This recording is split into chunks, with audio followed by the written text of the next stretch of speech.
За энэ удаагийн сэдэв амжилт гэж юу вэ? Энэ тухай Садгуру хэмээх нэгэн буянтай хүний яриа болон миний өөрийн хай скулийн захирал юу гэж хэлсэн тухай хоёр санааг би та бүхэндээ хуваалцмаар байна.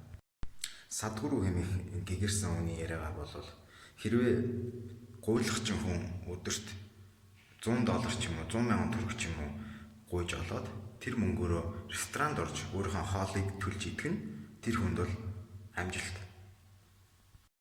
Тэгэхээр амжилт гэдэг бол хүн болгоод өөр байдаг гэсэн үг.